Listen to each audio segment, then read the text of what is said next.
Well, maybe if I could start with answering that question. Of course, NATO is not itself involved, but let's be absolutely clear-eyed on what's happening here. Iran is close to getting its hand on a nuclear capability and on a ballistic missile capability, which is posing a threat not only to the region, the Middle East, including posing an existential threat to Israel. It is also posing a huge threat to us here in Europe.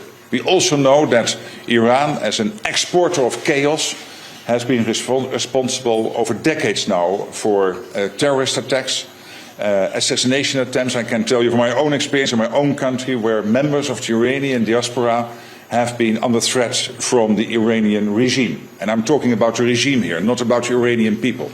The problem is with the regime.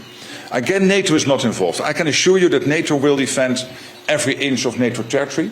Our military commanders, our men and women in uniform are day in, day out working on that using the 360-degree approach, including any threat coming from terrorism, fighting terrorism also being a core task of NATO.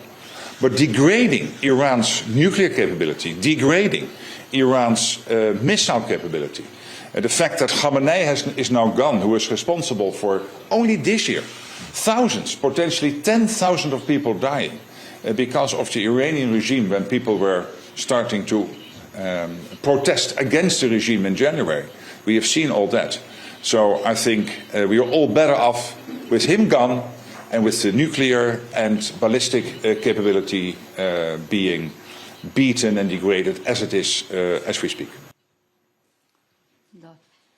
Самото доаѓање на господин агендата на генералниот секретар, така да тука го означуваме крајот на денешната пресконференција. Ви благодарам. This is clearly a campaign which is led by the US and Israel. And what we are seeing is that many allies are providing key enabling support.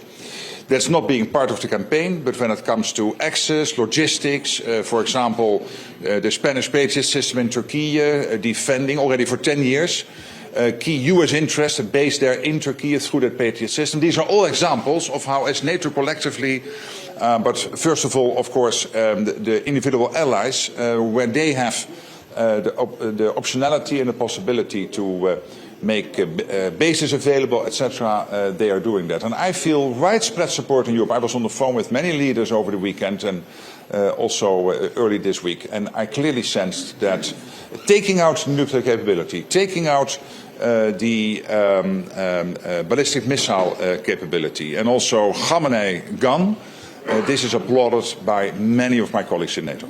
Thank you so much. Благодарам за присуството. Handshake. We can never have enough handshakes. Great. See you again. Thank you so much. You like this video? Then like, share and subscribe to Mirror Now.